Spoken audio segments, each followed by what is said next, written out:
symbols are bundles of meaning. The cross is the greatest of Christian symbols. The Roman Emperor Constantine envisioned a cross by which he could conquer, and he made Christianity official. Missionaries like Boniface took the Christian religion north of the Alps. The Emperor Charlemagne imposed the cross with the sword of his authority on the whole populace. Men clad in iron mail, fighting in the name of the cross, were called crusaders. The cross and the sword were joined, as in Switzerland, where Christians carried the cross against Christians. The greatest of the reformers, Martin Luther, successfully defied the power of the emperor of his day. But ironically, the bold stand Luther took on the Scriptures was under the protection of the sword of the German nobles.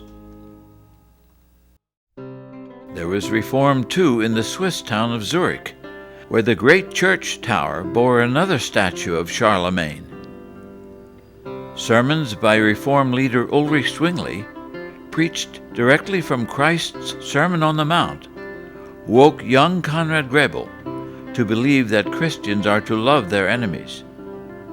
Just then, the farmers of Germany were protesting the oppression of their rich lords and frightening authorities by picking up their homemade weapons. Conrad Grebel agreed with the outcry for freedom and justice, but he wrote a letter stating, "With Christians all killing has been put away." He sent that letter, stamped with the Grebel family seal, to a revolutionary leader. For baptizing people with such beliefs, Conrad's friend Felix Manz was drowned in Zurich. In 2004, a symbolic plaque recalling Manz's sacrifice was placed at the spot of his drowning. Reformer Zwingli was killed in a war he promoted against Catholics. His memorial shows him clutching both a Bible and a sword. An opposite teaching was published by Anabaptists at nearby Schleitheim. Christians were to use no violence. The author of that confession, Michael Sattler, is remembered by this stone on the site of his execution by fire.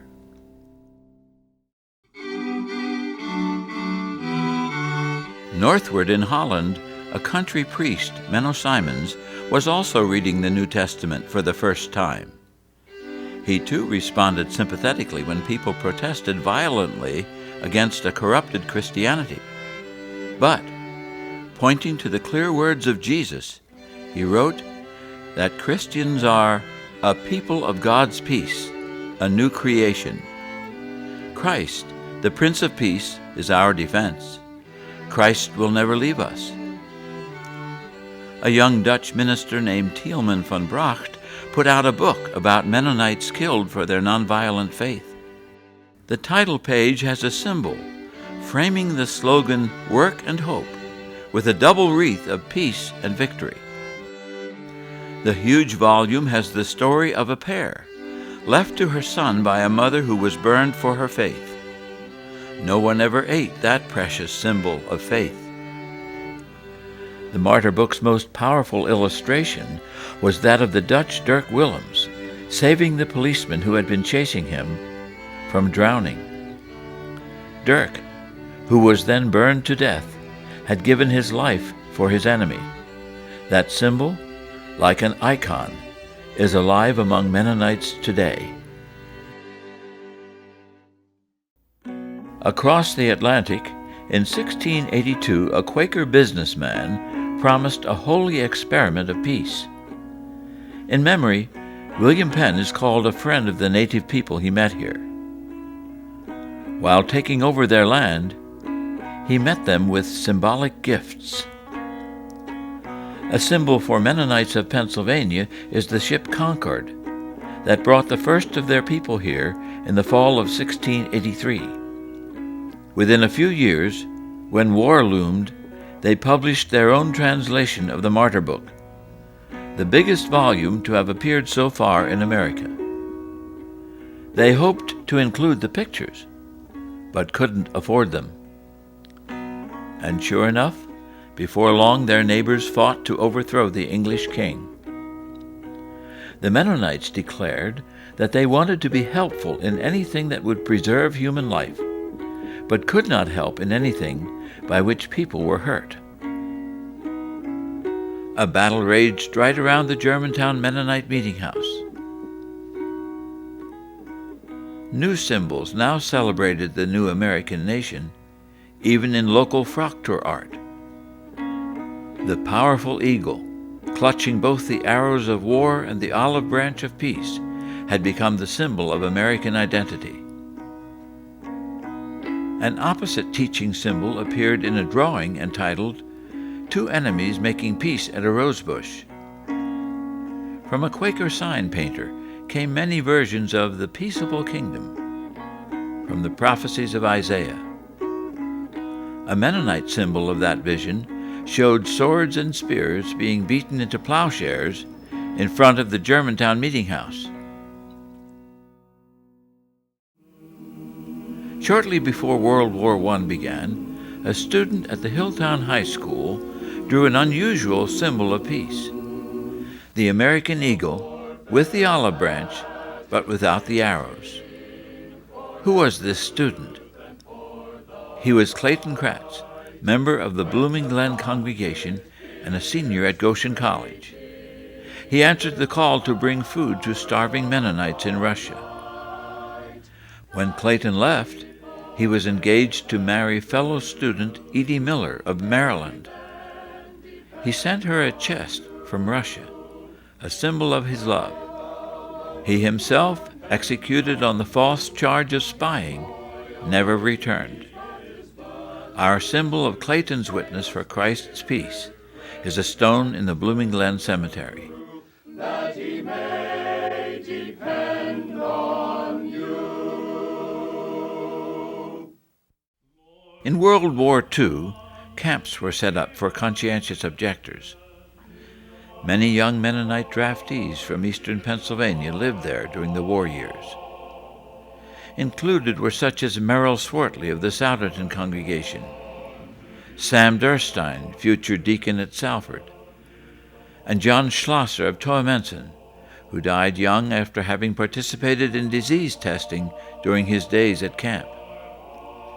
Declining to take the sword, they were allowed forestry or other non-military work of national importance.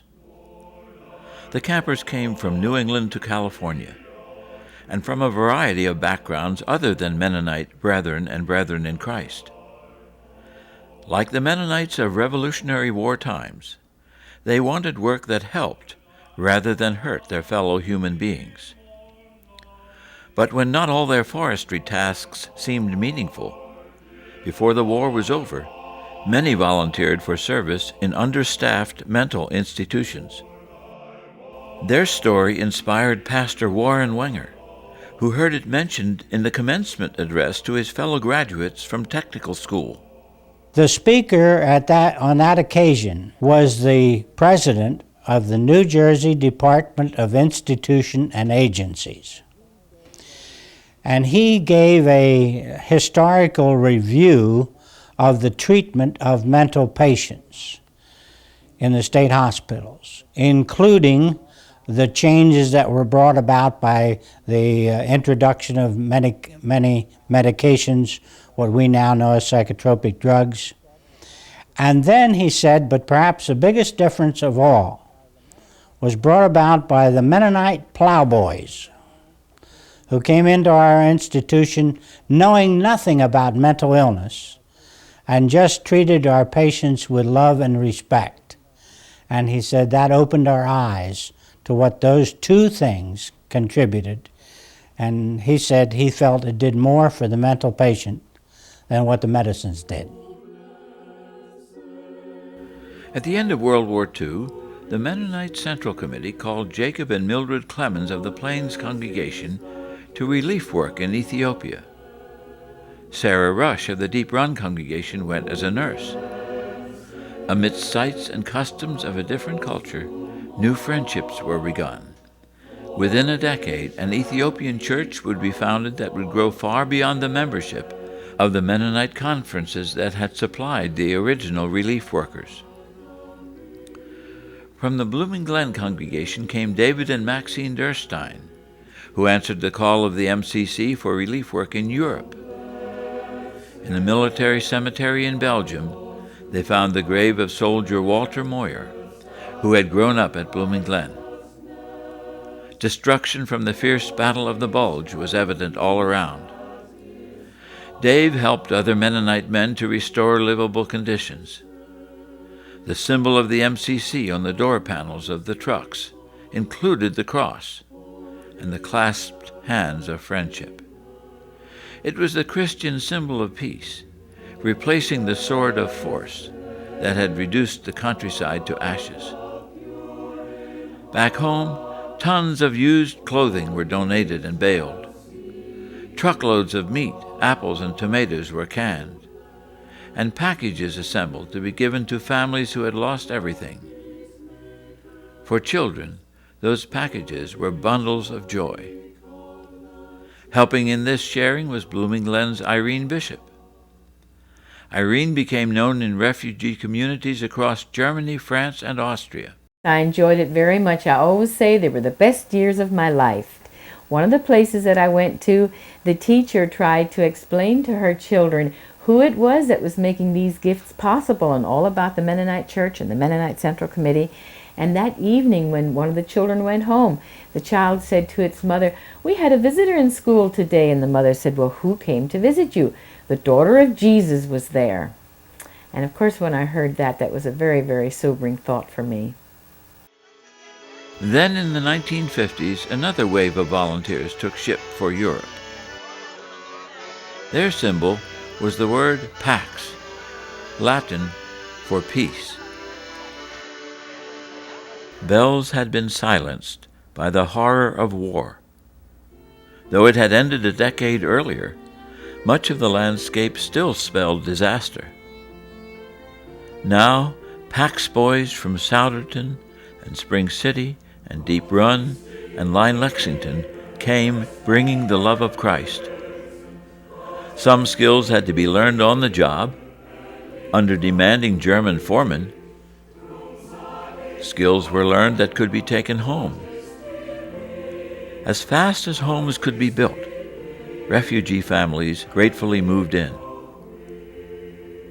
The boys dug foundations, made concrete blocks, raised walls and roofs, built a church. There was time for fun and worship and socializing. For Arlen Huntsberger of the Line Lexington congregation, it was the beginning of an unforeseen life of international service.